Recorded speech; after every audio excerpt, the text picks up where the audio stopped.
Saludos amigos, bienvenidos. Aquí comienza 49 o más.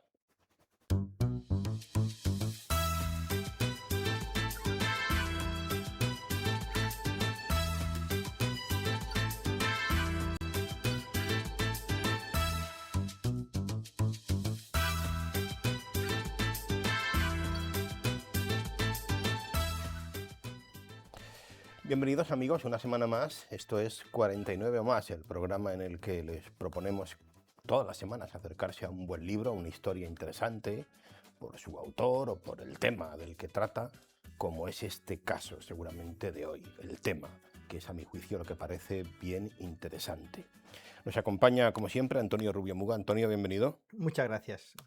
Bueno, vamos a afrontar hoy un libro, bueno, especial, yo digo que por el tema más Ujú, que por el autor, porque el tema me parece, sobre todo para las personas creyentes que están al otro lado de la ujú, cámara, en casa, pues a mí me parece un tema siempre muy interesante el acercarnos a todo lo que ha sido, no tanto ya el Concilio Vaticano II, como ujú. cuanto sus consecuencias, lo que ha venido después, cómo lo estamos asimilando en la vida de la Iglesia, ¿no? Un poco, que es de lo que va este libro de alguna manera. Sí, Jesús Espejas nos adentra a Caminando en Esperanza, 60 años de posconcilio, un libro actual Ujú. que, bueno, a lo largo de su dilatada carrera, podríamos decir como profesor y escritor, Jesús Espejas, Él es dominico. sí, es dominico, nació en Burgos, Espinosa de Cervera, en el año 1931, ya 95 años ya tiene, y yo creo que en el libro pues, nos deja entrever su lucidez a la hora de, de acercarnos a lo que ha sido el posconcilio.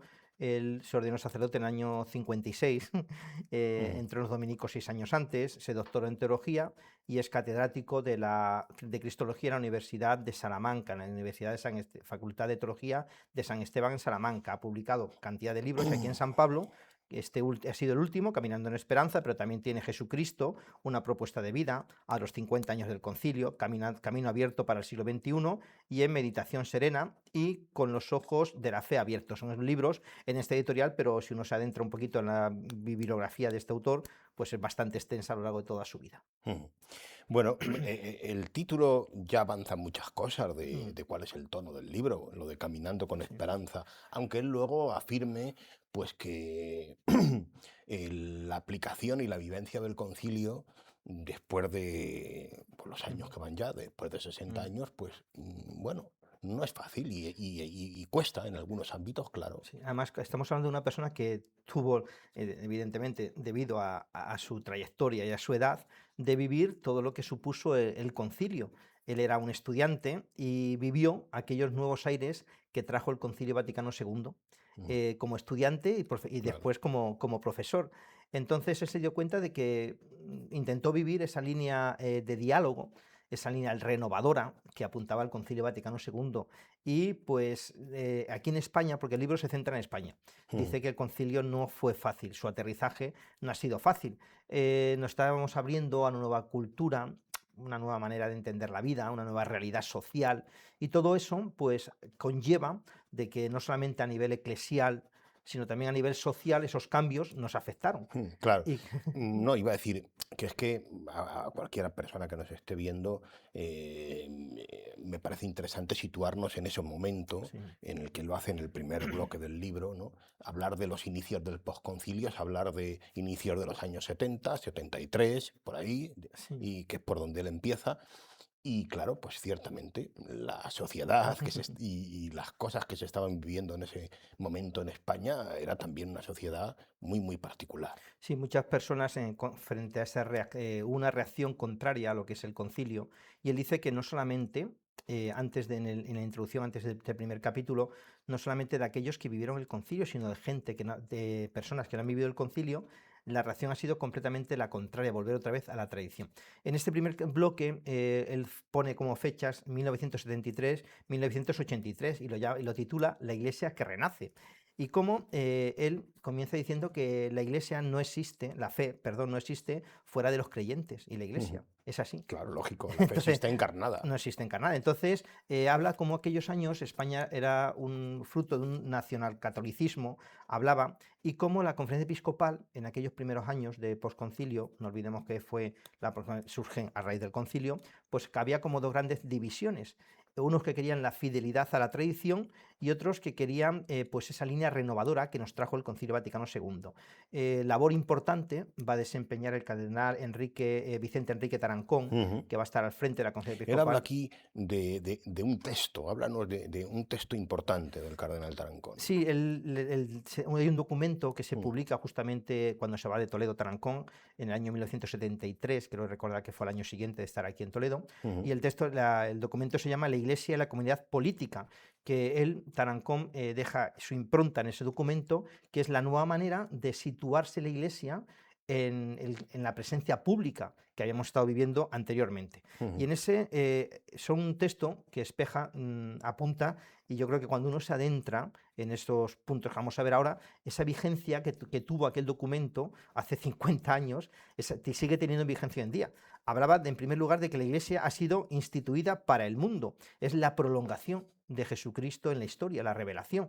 Entonces, la Iglesia encarna en la historia la presencia de Jesucristo y hace un análisis de esa situación española. Importante esa revelación, el hecho de encarnarse la Iglesia como sacramento en medio del mundo, de nuestro mundo Ujú. actual, con esos cambios. Pío XII ya había apuntado anteriormente cómo la Iglesia siempre se tiene que estar reformando. Y entonces, esa confesionalidad del Estado, él apunta a Espeja, y creo que fue así, nos habíamos dado cuenta de que había llegado ya a su fin, de que teníamos que dar un paso. La sociedad Ujú. va evolucionando y también la Iglesia. Entonces no tiene que estar el orden temporal subordinado al orden religioso. Y él habla de que no solamente fin a una época concreta, sino fin desde la época de Constantino. Nos estamos Ujú. remontando al siglo Claro, IV. siglo cuarto, Entonces, efectivamente. donde repito, el poder político subordinado a la Iglesia ha llegado a un final. Eso Ujú. ya, con el Concilio Vaticano, hay una nueva presencia de la Iglesia. Y él apunta tres rasgos fundamentales en ese documento siguiendo el concilio. Esos rasgos son, dice, una comunidad de adopción y libertad, de amor y de opción por los pobres, de esperanza y transformación social, de fermento y una que lleve una voz profética a la sociedad. No quiero dejar de hacer mención en este primer momento a otro gran personaje Ujú. que él menciona, obispo, Alberto Iniesta, ¿no? Sí. Que también a él le dedica algunas palabras con afecto, se nota Sí, claramente, ¿no? sí, Espeja trabajó con estas personas, tanto con Tarancón como con Alberto Iniesta, y hacíamos referencia al documento de Tarancón de la Conferencia Episcopal, y Ujú. Alberto Iniesta publicó también un texto llamado Hacia un proyecto de pastoral, donde decía que el mundo moderno ya estaba aquí. ¿Y qué exige eso? Pues en primer lugar una serie de marcos teóricos, decía, donde la presencia pública y profética de la Iglesia tienen que estar de manifiesto ahí. Y luego también hablaba de esa situación en nuestra sociedad. Y hay un documento también importante de José María González Ruiz que se titulaba, o se titula El Vaticano II, Tumba de la Cristiandad. Ese documento apareció en la revista Misión Abierta, una revista que hace poco, Ujú. 12, 15 años, pues dejó de publicarse, donde sí sugiere lo que apuntábamos antes, ese fin de la época constantiniana, donde la misión propia de la Iglesia es la que le confió Cristo y que es de orden religioso. Y menciona ese documento de González Ruiz a un obispo, quiero recordar que era de Toledo, don Gabino Díaz Merchán, sucesor de Ujú. Tarancón en la Conferencia Episcopal, donde decía que la conciencia crítica de la sociedad se tiene que comprometer con la causa de la justicia y de los pobres. Ujú. Bueno, vamos a avanzar, Antonio, que el tiempo apremia, a un segundo momento, una segunda etapa, podríamos decir, del año Ujú, 85 en adelante, ujú.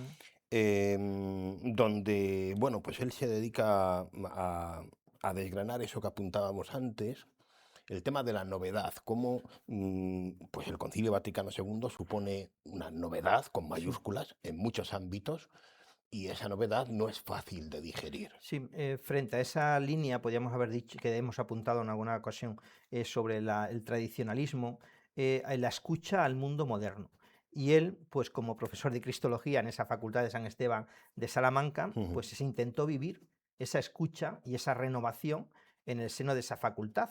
Y fueron esos profesores los que en aquella época vivieron y desarrollaron y tuvieron una labor muy importante a la hora de hacer ese concilio y llevar el concilio. Entonces, como dice, la reforma nunca es fácil y sobre todo en los años posconciliares, no solamente Ujú. estamos hablando del Vaticano II, sino él apunta como a lo largo de toda la historia de la Iglesia, los momentos posteriores a cualquier concilio ecuménico, pues han sido difíciles.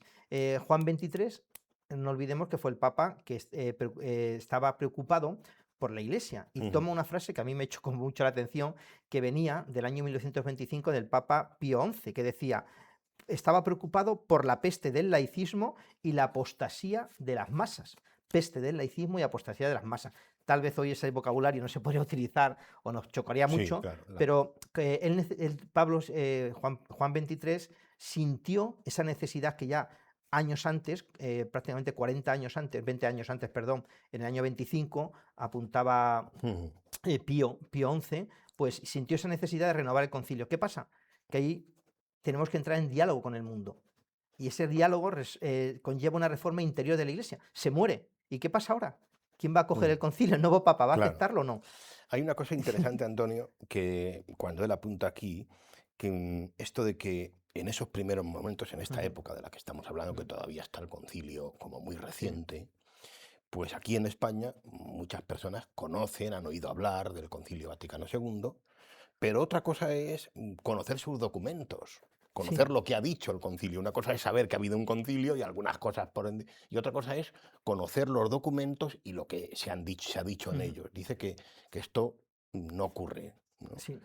Y yo me acordaba aquí de aquello de Don Clofé, ¿te acuerdas, no? Nuestro querido profesor, cuando decía aquello de Juan Pablo II, te quiere todo el mundo, pero no te estudian mis alumnos, Sí. ¿no? Un poco eso, ¿no? Sí, aquel concilio yo digo, que convocó Juan XXIII, que Pablo VI lo asume buscando esa encarnación, conllevó también muchas reacciones contrarias. Entre ellos, apunta aquí a Lefebvre, que en España no tuvo mucho hincapié, pero creó la Sociedad de la Fraternidad de San Pío X, Ujú. donde pues miraban un tanto con recelo aquellos años. Pues en España, como tú decías, claro, Juan Pablo II te quiere todo el mundo, pero mi alumno no te estudia. Eso Pues es. en España se habló mucho del Sí, Concilio sí. Vaticano II, estamos con el despertar también de la televisión en aquellos años y supongo que la prensa también hablaría mucho, pero nos faltaban laicos formados. Y una labor importante, no solamente de Tarancón, sino también de los siguientes responsables de la Conferencia Episcopal, presidentes de Gabino Díaz Merchán, del año 81 al 87, que hemos hablado, y de Ujú. don Elías Yáñez desde el año 87 al 2005. Y luego hay un apunte muy importante que yo creo que Jesús nos deja aquí, Jesús Espeja, donde dice que a partir del año 2005 la Iglesia en España a nivel de conferencia episcopal, no podemos generalizar, pero a nivel de conferencia episcopal, llega a decir que se amolda a un cambio de autoridad, a un cambio en este segundo periodo de posconcilio, como que hace un primer periodo Ujú. hasta ese año 2005, desde el 65, y Ujú. luego como un segundo periodo. En ese segundo periodo él dice que se gira. ¿Y a qué se gira? Volvemos otra vez a poner de relevancia, a resaltar la autoridad de los obispos y también se dio más relieve a la ortodoxia, algo que en el periodo anterior no se había dado, ahora sí. En definitiva, pues son esas dos opciones o Ujú. posiciones que siempre han estado presentes, también se da, y hay algunos que dicen que actualmente se anquilosan en el pasado y otros, que esto es muy importante, interpretan el concilio a su antojo, dando también otro tipo de bandazos, podríamos Claro, decir, sí, sí, que tan mal es el tradicionalismo ciego como esa interpretación, cada uno con lo que claro. le Ujú. sugiere. Entonces, el clamor, él dice que hay ciertos temas que se ponen de manifiesto, porque a lo mejor en el concilio no se hablaron, que uno de ellos es el clamor de los pobres. No olvidemos que un concilio hecho en Europa, que sí, que vinieron cardenales y obispos de todo el mundo, pero ese clamor de los pobres hacia América sobre todo, que luego surgirá con teologías, y hacia el sur, y luego también la labor de la mujer, que una de las cosas que en el concilio tal vez no se dio toda la relevancia que se tenía que haber dado. Ujú. Bueno, apuntamos un poco siguiendo esto que tú Ujú, acabas de decir ahora, algunas sendas, dice él luego, sendas a tratar, ¿no? Que es un ujú, siguiente bloque donde él apunta como desafíos, sí. digamos, ¿no? Que quedan en algunos casos, sí, como dibujados solamente, ¿no? Sí, la Iglesia siempre se tiene que estar reformando, es lo que Mm. el concilio pedía y lo que aquí en el libro va a transmitir. Entonces, apunta en este tercer capítulo sendas nuevas a transitar y hay una serie de subpuntos que yo, como decíamos hace un momento, el concilio evidentemente tiene actualidad y este libro también tiene actualidad. ¿Por qué? Porque en primer lugar, esa nueva presencia pública de la Iglesia es una presencia profética Mm. y hay una palabra yo creo que resalta que es la palabra de independencia, independencia y colaboración. Hemos hablado de esa Ujú. independencia con el poder político, que sí que está presente, pero siempre en esa colaboración. Habla también de una estructura nueva de visión. El concilio conlleva unas nuevas estructuras dentro de la Iglesia y una nueva organización. Hace Sí, un momentito hemos apuntado de las conferencias episcopales que surgen a raíz del claro. Concilio Vaticano II. Y luego esto se va a ir viendo poco a poco en las diócesis, Sí, cómo se van sí, a ir reorganizando sí. poco a poco también de una forma nueva. Claro, el hecho de la palabra misionera, que vamos a ver luego cómo el Papa Francisco lo utiliza, pero no solamente misionera fuera de España, sino misionera fuera de las iglesias. Ujú, También de esas nuevas mentalidad es el tema de del diálogo con la modernidad.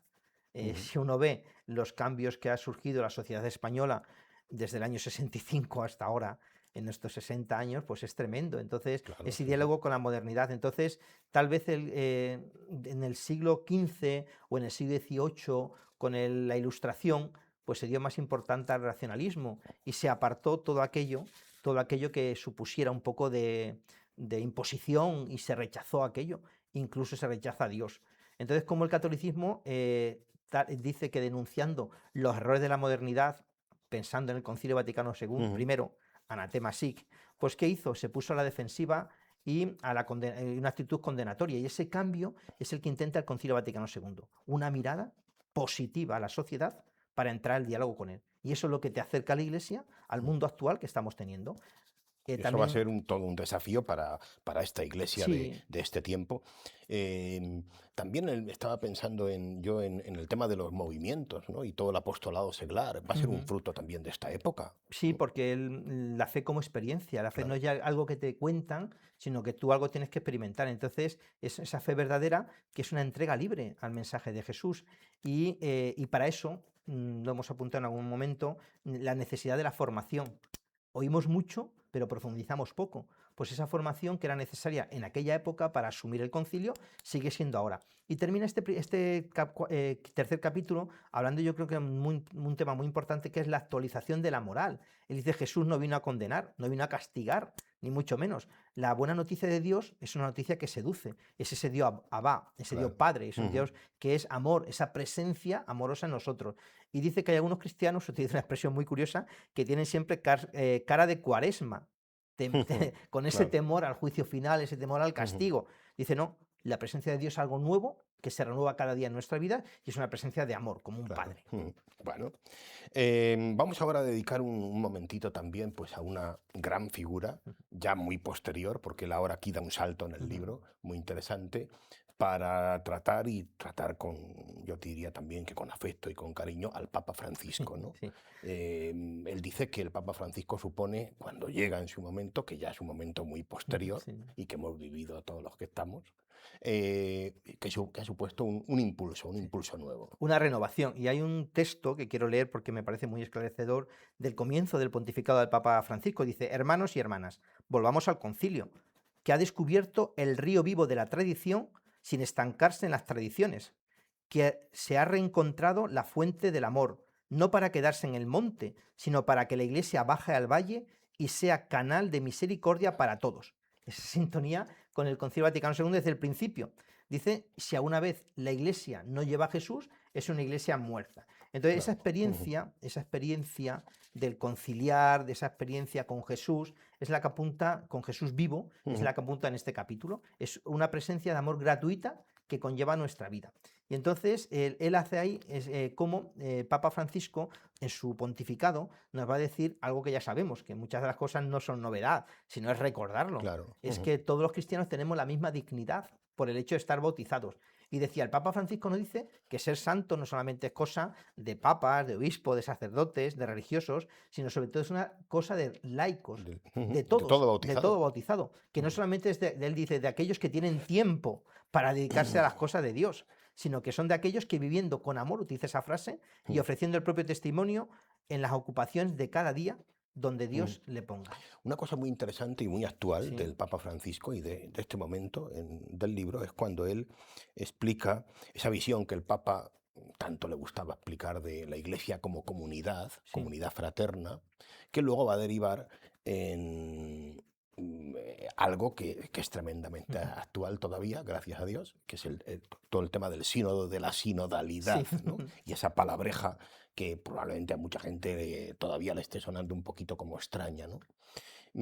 Pero yo creo que hay una imagen que seguramente la tendremos por ahí de algunas de estas reuniones del Papa, ¿no?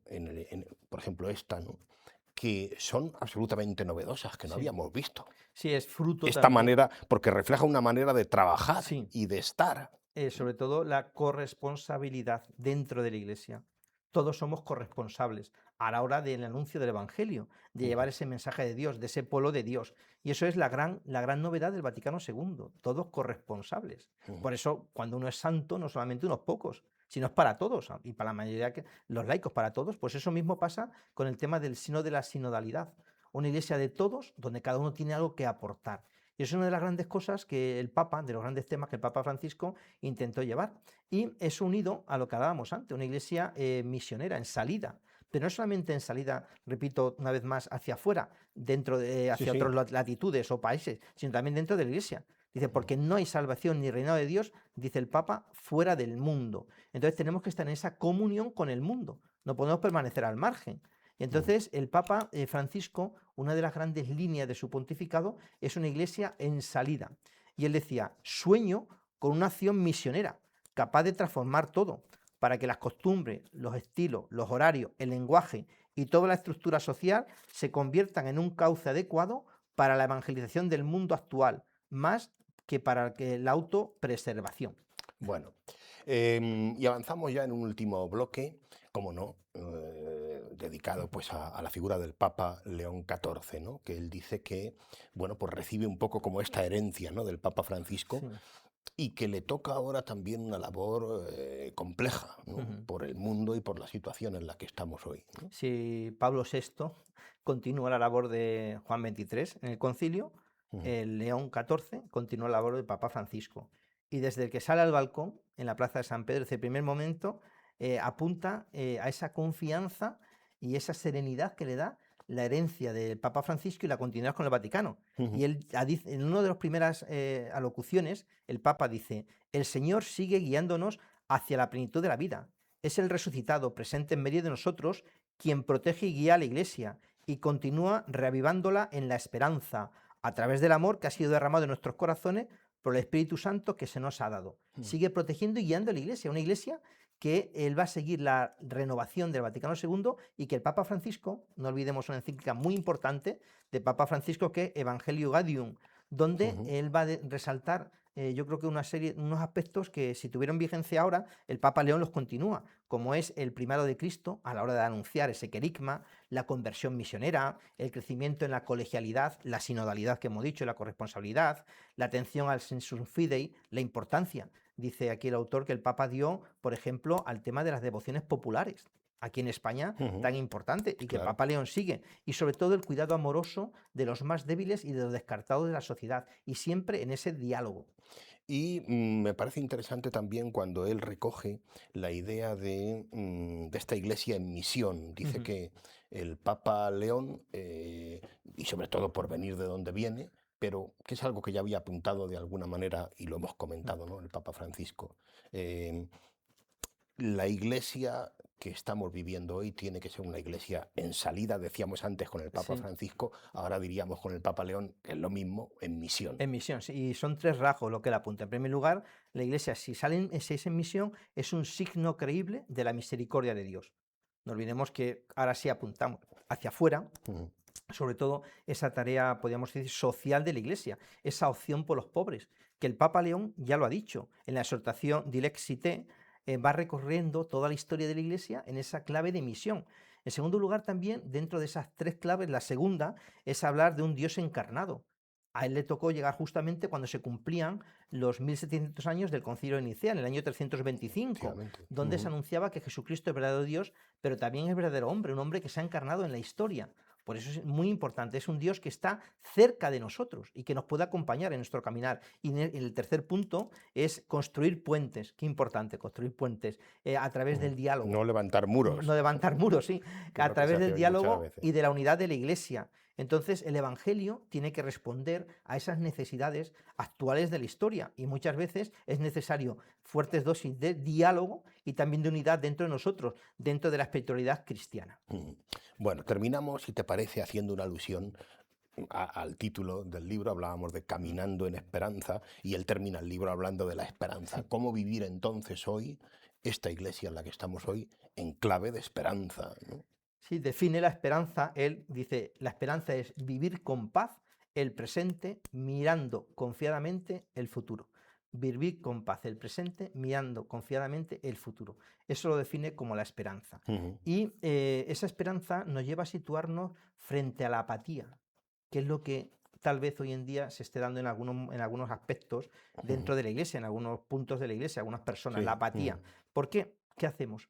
Nos damos cuenta de que el mundo está fragmentado y la iglesia, fruto de ese mundo, también muchas veces vive en esa fragmentación. ¿Y qué hacemos el cristiano? ¿Nos quedamos parados? ¿Somos apáticos o llevamos esa esperanza, llevamos esa ilusión, miramos confiadamente ese futuro? Entonces, no olvidemos que la iglesia es la presencia de un Dios encarnado, de un Dios que es amor. Y él habla de esa experiencia de esperanza, teologal, fruto de ese amor encarnado de Dios. Claro. Y en segundo lugar, ejercer la esperanza. ¿Cómo podemos ejercer la esperanza? Pues en primer lugar, frente a los falsos dioses.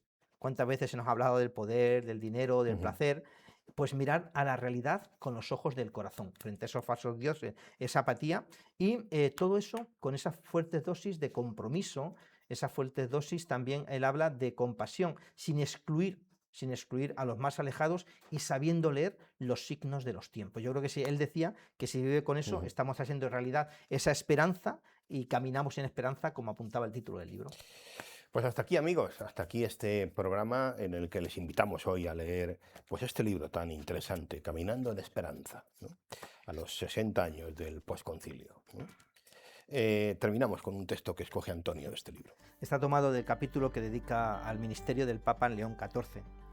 Queremos ser una iglesia sinodal, una iglesia que camina, una iglesia que busca siempre la paz, que busca siempre la caridad, que busca siempre estar cerca especialmente de quienes sufren, y una iglesia en misión evangelizadora.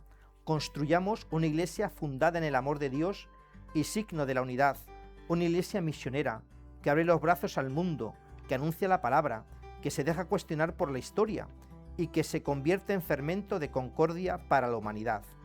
Que sobre el mundo entero pase una gran llama de fe y de amor que ilumine a todos los hombres de buena voluntad, allanando los caminos de la colaboración recíproca, y que atraiga sobre la humanidad la abundancia de la benevolencia divina, la fuerza misma de Dios, sin cuya ayuda nada vale ni nada es santo. Los cristianos debemos ofrecer esta experiencia de fe y de amor a todos los que nos hacen hermanos.